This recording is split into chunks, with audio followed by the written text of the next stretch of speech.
Sir, നമ്മുടെ കരാർ നിയമങ്ങളുടെ രൂപീകരണത്തിൽ മഹാഭാരതത്തിൽ എന്തെങ്കിലും പങ്കുണ്ടോ? ഏതെങ്കിലും ഇൻസ്റ്റൻസ് അതിനെക്കുറിച്ച് നമുക്ക് പറയാൻ സാധിക്കുമോ? പങ്കുണ്ടോ എന്ന് വ്യക്തമായി പറയാനൊക്കില്ല. പക്ഷേ അതിൻ്റെ സാദൃശ്യമായ കാര്യങ്ങൾ മഹാഭാരതത്തിലുണ്ട്. ഇപ്പോൾ എല്ലാവരും ദുര്യോധനനെ നീചനാക്കുന്ന ഒരു ഭാഗം 5 ദേശം, 5 ഗ്രാമം, 5 ഭവനം, 1 ഭവനം, ഇങ്ങനെ സന്ധി സംഭാഷണത്തിനിടയിൽ ശ്രീകൃഷ്ണൻ പറയുന്ന കാര്യങ്ങളൊക്കെയും സാധ്യമല്ലെന്ന് പറയുമ്പോൾ അവസാനമായി പറയുന്ന വാക്ക് ഒരു സൂചി കുത്താനുള്ള ഇടം പോലും ഞാൻ കൊടുക്കില്ല എന്ന് പറയുന്നു. ഈ പ്രയോഗത്തിന് ഒരു കാരണവർ കണ്ടെത്തിയ ഒരു ഹാസ്യഭാഗവും കൂടെ ഉണ്ട്. കാരണവരെന്ന് പറഞ്ഞാൽ ഇതിൻ്റെ ഓട്ടം തുള്ളലുണ്ട്. ആ ഓട്ടം തുള്ളൽ പോലെ ഒരു രംഗത്തിൽ പറയും 5 ദേശം അതെങ്കിലും അമ്മ പാണ്ഡവർക്ക് കൊടുക്കടോ എന്നൊക്കെ പറയുമ്പോൾ ഒന്നും കൊടുക്കില്ല എന്ന് പറഞ്ഞു. ഒടുവിൽ ഇത് സ്ഥലത്ത് ഒരു ചെറിയ പ്രമാണിയായ ആളിന് ഇഷ്ടപ്പെട്ടില്ല.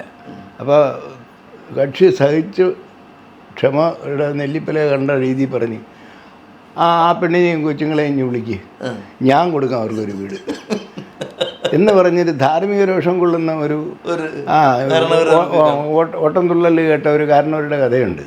അപ്പോൾ ഇത് നമ്മുടെ വൈകാരിക തലത്തെ വളരെയേറെ മുറിവേൽപ്പിക്കുന്ന ഒരു കാര്യമാണ്. കാരണം ഒരു രാജ്യം വല്ല ചോദിക്കുന്നു, ഒരു വീടാണ് ചോദിക്കുന്നത്, അതുപോലും കൊടുക്കുന്നില്ല എന്ന് പറയുമ്പോൾ പ്രത്യക്ഷത്തിൽ ഒരു നമ്മുടെ ഭാഷയിൽ പറയുകയാണെന്നുണ്ടെങ്കിൽ അതൊരു അൺകോൺഷ്യനബിൾ സ്റ്റാൻഡാണ് എടുത്തിരിക്കുന്നത്. ഇതെന്തുകൊണ്ട് വന്നു എന്നുള്ളത് നമുക്കതിന് കുറച്ച് പിറകിലോട്ട് പോകണം. പാണ്ഡവരെ വാരണാവതത്തിൽ വെച്ച് ചുടാനുള്ള തന്ത്രം മെനയുന്നത് ശകുനിയും നടപ്പാക്കുന്നത് ഒരു പുരോചനൻ എന്ന പേരുള്ള ഒരു വലിയ ശില്പിയുമാണ്. അതാണ് അരക്കില്ലം എന്ന സംഭവം. അരക്കില്ലത്തിൽ വെച്ച് മരിച്ചുപോയി എന്ന് കരുതി അവർക്ക് ശ്രാദ്ധകർമ്മങ്ങളൊക്കെ കൂട്ടി ദുര്യോധനൻ എതിരില്ലാത്ത യുവരാജാവായിട്ടിരിക്കുന്ന സമയത്താണ് ദ്രൗപദിയുടെ വിവാഹം.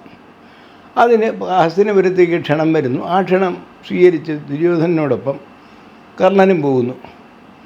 കർണൻ അവിടെ വെച്ച് വില്ല് കുലച്ച് ലക്ഷ്യം ഭേദിക്കുമെന്നുള്ള നിലയിലെത്തിയപ്പോൾ ഈ സൂതപുത്രനെ ഞാൻ വരിക്കില്ല എന്ന് പാഞ്ചാലി പറയുന്നു.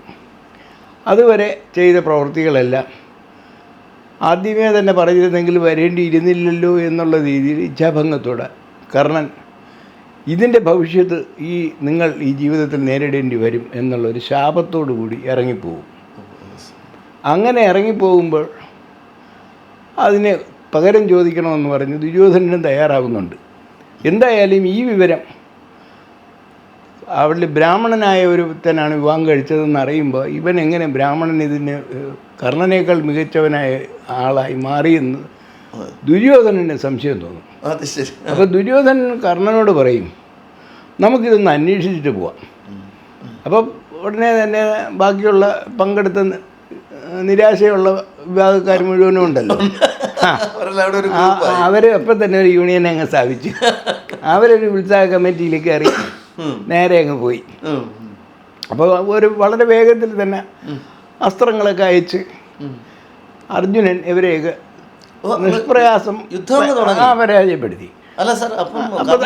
കർണനുമായിട്ട് യുദ്ധത്തിലെത്തുന്നു.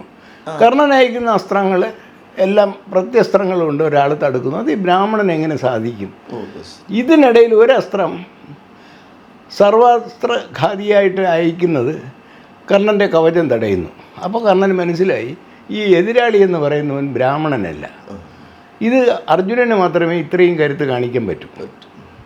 അപ്പോൾ വെച്ച് യുദ്ധം നിർത്തിയിട്ട്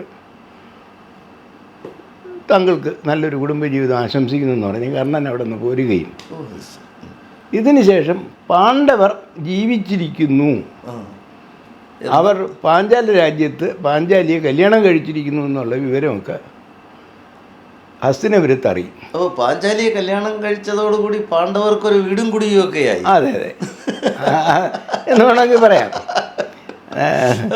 അപ്പം പാഞ്ചാലി വന്നതോടുകൂടി അവർക്കൊരു ബലം കിട്ടി. അപ്പം പാഞ്ചാലി പിന്നെ പക്ഷേ ദ്രുപദൻ ഇതിൽ അസ്വസ്ഥനാണ്. ദ്രുപദനും ദൃഷ്ടദ്യുമ്നനും അസ്വസ്ഥനാണ്. എന്തെന്ന് വെച്ചാൽ കല്യാണം കഴിഞ്ഞതിന് ശേഷം ഇതിനകത്ത് 5 പേരുണ്ടെന്നുള്ളത് പിന്നീടാണ് അറിയുന്നത്. ഈ ഇന്നത്തെ ഭിക്ഷ എന്ത് എന്നുള്ളത്. അപ്പോൾ അവർ ഭിക്ഷ എടുത്ത് ജീവിക്കുകയാണ്. അപ്പോൾ ഇന്നത്തെ ഭിക്ഷ എന്തെന്ന് ചോദിക്കുമ്പോഴത്തേക്കും അമ്മ ഇന്ന് തിരിഞ്ഞു നോക്കൂ, നമ്മുടെ ഭിക്ഷ കൊണ്ടുവന്നിട്ട് അതൊന്നും വേണ്ട, നിങ്ങൾ 5 അങ്ങ് എടുത്തോണ്ടാൽ മതി, 5 പേര് കൂടെ, എനിക്കൊന്നും വേണ്ട എന്നുള്ള രീതിയിൽ പാഞ്ചാലി ബുദ്ധി പറയുകയും പാഞ്ചാലി അപ്പോൾ 5 പേർക്കും കൂടി ഉള്ളതാണെന്ന് ഇവരൊക്കെ തീരുമാനിച്ച് അവരതങ്ങ് അംഗീകരിച്ച്. ആ കാര്യങ്ങളൊക്കെ വരുമ്പോഴത്തേക്കും ഉത്തമരായ പുത്രന്മാരാണ്. അമ്മയുടെ വാക്കുകൾ ധിക്കരിക്കാൻ പാടില്ല. എന്തായാലും അവരെ അവിടെ ഹസ്തിനപുരത്ത് ചെന്ന് കഴിഞ്ഞപ്പം എന്ത് ചെയ്യണമെന്നുള്ളൊരു ചോദ്യം വന്നു. അപ്പോൾ യുദ്ധമാണെങ്കിൽ കർണൻ യുദ്ധത്തിന് തയ്യാറായി വന്നാൽ ഇവരുടെ സഹോദരന്മാർ തമ്മിലുള്ള ഏറ്റുമുട്ടൽ അവിടെ അപ്പം നടക്കും. അതിനെ ഒഴിവാക്കുന്നതാണ് നല്ലതെന്ന് കൃഷ്ണൻ പറയുകയും അവർക്ക് പകുതി രാജ്യവും അതിനു വേണ്ട സമ്പത്തും, അത് അന്നത്തേക്ക് 1,00,000 പശുക്കളാണ് എന്ന് അന്നത്തെ ഈ ഏറ്റവും വലിയ ധനം പശു തന്നെയാണ് ചെയ്യുന്നത്.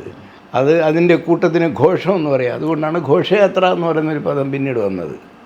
അത് ശരി, പശുക്കളുടെ കൂട്ടത്തെയാണോ ഘോഷം എന്ന് പറയുന്നത്? അയ്യോ, അതൊരു നല്ല അറിവാണല്ലോ സാർ.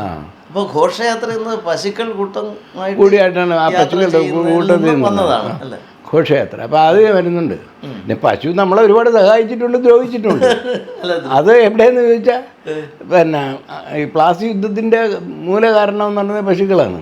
അല്ല, അത് നമ്മുടെ രാജാക്കന്മാരുടെ പൂരക്കേടല്ലേ? അല്ല, അവർ ആദ്യമേ അവിടെ പിന്നെ ക്ലൈവ് പറയുന്നുണ്ട്, അവരെല്ലാവരും കൂടെ എണീറ്റ് ഒരു അടി അടിച്ചു കഴിഞ്ഞാൽ ഞങ്ങൾ സാഹിബന്മാർ പട്ടാളക്കാരെല്ലാം പോകും. പക്ഷെ ആരും എണീക്കില്ല, അതാണുള്ളത്. പിന്നെ ഇവർ മുമ്പേ നയിക്കുന്നത് അത് മുഗളന്മാരുടെ കാലത്തേ ഉണ്ട്. പശുവിന് മുമ്പേ നടത്തി കഴിഞ്ഞാൽ പിന്നെ ആളുകളെല്ലാം പിരിഞ്ഞു പോയിക്കോളും. അവരെ തോപ്പിക്കാൻ എളുപ്പമാണ്. അപ്പം ദൗർബല്യങ്ങളെ ചൂഷണം ചെയ്യുക എന്ന് പറയുന്നതുകൊണ്ട് അങ്ങനെ എന്തായാലും ശരി. പശുവിൻ്റെ കുഴപ്പമല്ലല്ലോ. അല്ലല്ല, ഇത് വിഭജിച്ചിങ്ങോട്ട് എടുക്കുന്നു. അല്ല, അത് ആദായത്തിനാണ്. മഹാഭാരതത്തിൽ പലയിടത്തും പശുവിനെ കുറിച്ച് വർണ്ണനയുണ്ട്. എന്ന് വെച്ചാൽ നിങ്ങൾക്ക് 100 പശു ഉണ്ടെങ്കിൽ നിങ്ങൾ അതിൽ ഏറ്റവും കുറഞ്ഞത് 10 പശുക്കളെ ദാനം ചെയ്യാൻ നോക്കണം. അങ്ങനെ 1000 പശുക്കളുള്ളവൻ ദിവസം 100 പശുക്കൾ, അതില്ലെങ്കിൽ അവന് പുണ്യം കിട്ടില്ല എന്ന് വരെ പറയുന്നുണ്ട്. അപ്പോൾ ഇതാണ് ഉള്ളത്. അപ്പോൾ ഇവരെ അങ്ങനെ വിഭജിക്കപ്പെട്ട് വരുമ്പോഴാണ് ഖാണ്ഡവപ്രസ്ഥം, ഇന്നത്തെ ഇന്ദ്രപ്രസ്ഥം, ഡൽഹി, അതാണ് കിട്ടുന്നത്. അപ്പോൾ അവിടെ മയൻ്റെ അവിടെ വെച്ച് ആദ്യം എങ്ങനെ വിഭജിച്ച് കൊടുക്കുമോ? അല്ല, കൊടുക്കാൻ വിസമ്മതിച്ചെങ്കിലും ഒടുവിൽ അതിനോട് യോജിച്ചുകൊണ്ട് ഭീഷ്മാചാര്യരുൾപ്പെടെയുള്ളവരെല്ലാവരും കൂടെ പറയും രാജ്യം വിഭജിക്കാം, യുധിഷ്ഠിരനെ പകുതി രാജ്യത്തിൻ്റെ യുവരാജാവാക്കാം, ഇപ്പുറത്ത് ദുര്യോധനൻ തുടങ്ങട്ടെ. അവിടെ വെച്ചൊരു കരാർ വരും. നിങ്ങൾ ഒരു കാലത്തും ഈ 2 രാജ്യങ്ങളും, അതായത് ഇന്ദ്രപ്രസ്ഥവും ഹസ്തിനപുരത്തിൻ്റെ ഈ ഭാഗവും തമ്മിൽ ഒരു യുദ്ധം ഉണ്ടാകാൻ പാടില്ല. ഈ രാജ്യങ്ങൾ തമ്മിൽ ഇന്ദ്രപ്രസ്ഥം എന്ന് പറയുന്ന ആ ഭാഗം ഭാഗിച്ചു കൊടുത്തുകൊണ്ട് ഉണ്ടാക്കുന്ന കരാറാണ്. ആ കരാറിനകത്ത് പാണ്ഡവരുടെ രാജ്യത്തുനിന്ന് ഒരു ആക്രമണവും ഈ ഹസ്തിനപുരത്തേക്ക് വരാൻ പാടില്ല, തിരിച്ചും ഉണ്ടാവില്ല. അപ്പം ഈ കരാർ അവിടെ നടപ്പാക്കേണ്ടി വരുമ്പോൾ കുന്തിയുടെ ഒരു ഉപദേശമുണ്ട്. കുന്തി ഇവരോടൊപ്പം ഇന്ദ്രപ്രസ്ഥത്തിൽ പോകുന്നില്ല. കുന്തി ഒരു സന്ദേശം അയക്കും. നിങ്ങൾ ഇന്ദ്രപ്രസ്ഥത്തിൽ എത്തിക്കഴിഞ്ഞാൽ അവിടെ വെച്ച് നിങ്ങൾ ഒരു രാജസൂയ നടത്തണം. രാജസൂയം എന്ന് പറഞ്ഞാൽ നിങ്ങളുടെ പരമാധികാരം പല രാജ്യങ്ങളിലുമുള്ള ഭരണാധികാരികളെ അംഗീകരിച്ചുകൊണ്ട് നിങ്ങൾ ചക്രവർത്തി പദത്തിലേക്ക് എത്തുന്നതിൻ്റെ പടിയാണത് രാജസൂയം. അപ്പോൾ രാജസൂയ യജ്ഞത്തിന് 2-3 ഘടകങ്ങൾ പ്രധാനമാണ്. ഒന്ന്, രാജസൂയം നടത്തുന്ന ആളുകളുടെ മാതാപിതാക്കൾ ജീവിച്ചിരിക്കാൻ പാടില്ല. അല്ല പിന്നീട് അവരെ സംബന്ധിച്ചിടത്തോളം അവരത് നടത്തുന്ന സമയത്ത് അവരുടെ മാതാവ് അവിടെ കാണാൻ പാടില്ല. അല്ല, ഇല്ലാത്തൊരു ഘട്ടത്തിലാണ് വരുന്നത്. അപ്പോൾ ഇവരവിടെ രാജസൂയമൊക്കെ ഒരുക്കി കഴിഞ്ഞപ്പോഴത്തേക്കും അത് കാണാനായിട്ട് അമ്മയെ അവിടെ കൊണ്ടുവരും. അത് കൊണ്ടുവരുന്ന കർണനാണ്. അപ്പോൾ കർണൻ വരുന്നു, രാജസൂയ യജ്ഞത്തിൽ പങ്കെടുക്കുന്നു. ആ യജ്ഞത്തിൽ വെച്ചാണ് നമ്മുടെ ശിശുപാലൻ ഇതിൻ്റെ പ്രധാന പൂജ കൊടുക്കേണ്ടത് ഏറ്റവും പ്രശസ്തനായ ആളാരാണെന്ന് പറഞ്ഞിട്ട് കൃഷ്ണനെ സെലക്ട് ചെയ്യും. ഭീഷ്മർ പറയും അങ്ങ് ഈ സ്ഥാനമേറ്റ് ഇതിൻ്റെ പ്രധാന കർമ്മിയും പോലെ നിൽക്കണമെന്ന് പറഞ്ഞു. അപ്പോൾ കൃഷ്ണൻ അതിന് തയ്യാറായി വരുമ്പോൾ ചാടി എണീറ്റ് ശിശുപാലൻ പറയും ഇത് മോഷ്ടാവിനെയാണോ ഇതിനകത്ത് പിടിച്ച് കയറ്റുന്നത്, കൊച്ചിലെ തന്നെ വെണ്ണയാണ് തട്ടിക്കുന്നത്, പിന്നെ സ്ത്രീകളായിട്ടുള്ള ഏർപ്പാടുകൾ അതും ചില്ലറയൊന്നുമല്ല, അതിൻ്റെ എണ്ണമൊക്കെ ഞാൻ പറയാമെന്ന് പറഞ്ഞിട്ട് പിന്നെ ഇവൻ അങ്ങനത്തവനാണെന്നൊക്കെ പറഞ്ഞു. കൃഷ്ണനിലെ ആരോപിക്കാവുന്നത് എല്ലാം ആരോപിച്ച് അദ്ദേഹത്തിൻ്റെ ഒരു ഉജ്ജ്വല പ്രഭാഷണമുണ്ട്. ആ പ്രഭാഷണത്തിൻ്റെ അന്ത്യത്തിലാണ് കൃഷ്ണൻ വധിക്കുന്നത്. കരാറില്ലേ സാർ 100 തവണ വരെ ഞാൻ ക്ഷമിക്കും. അതെ, ആ 100ഒക്കെ അദ്ദേഹം ലംഘിച്ചു. 100 കഴിഞ്ഞു. അപ്പോൾ അതാണ് മകൻ്റെ ശിശുപാലവധം. എങ്ങനെയാണ് ശിശുപാലൻ്റെ ഭരണവും ശിശുപാലൻ അധികാരത്തിൽ കാണിച്ചതെന്നും പക്ഷേ മഹാഭാരതത്തിലെ ഏറ്റവും നല്ല പ്രസംഗങ്ങളിൽ ഒന്ന് ശിശുപാലൻ്റെ പ്രസംഗമാണ്. 3 പ്രസംഗങ്ങളാണ് വിഖ്യാതമായിട്ടുള്ളത്. അതിലൊന്ന് ഈ ശിശുപാലൻ്റെ രാജ്യത്ത് വെച്ചാണോ ഈ അത് ചെയ്തില്ല നടത്തുന്നത്? അല്ലല്ല, ഇൻവൈറ്റ് ചെയ്തത് ആയിരുന്നു. ഇവരെല്ലാവരും രാജസൂയത്തിൽ ഇൻവൈറ്റ് ചെയ്താണ്. എല്ലാം നടക്കുന്നത് ഇന്ദ്രപ്രസ്ഥത്തിൽ വെച്ചാണ്. അപ്പോൾ ഇന്ദ്രപ്രസ്ഥത്തിൽ വെച്ചുണ്ടാകുന്നതാണ് ദുര്യോധനൻ്റെ സ്ഥലജല ഭ്രമം. അദ്ദേഹം വെള്ളത്തിൽ വീഴുന്നു.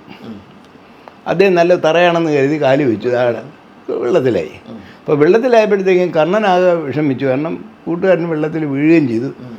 പാഞ്ചാലി കവികളുടെ ഭാവന അനുസരിച്ച് പാഞ്ചാലി മുഖത്തെ മറച്ചുകൊണ്ടാണ് ആ വാക്ക് പറഞ്ഞതെന്നും മന്ദഹസിച്ചു എന്നും ഒക്കെ പറയുന്നെങ്കിലും പറഞ്ഞ വാക്ക് ഇത്രയേ ഉള്ളൂ, കുരുടൻ്റെ മോനും കുരുടൻ തന്നെ.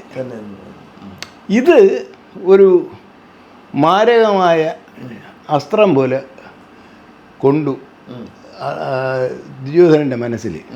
ആ ഭയം ആദ്യം ഉണ്ടാകുന്നത് യുധിഷ്ഠിരനാണ്. ഇതൊരു വലിയ അപകടത്തിലേക്ക് പോകുമല്ലോ എന്ന്.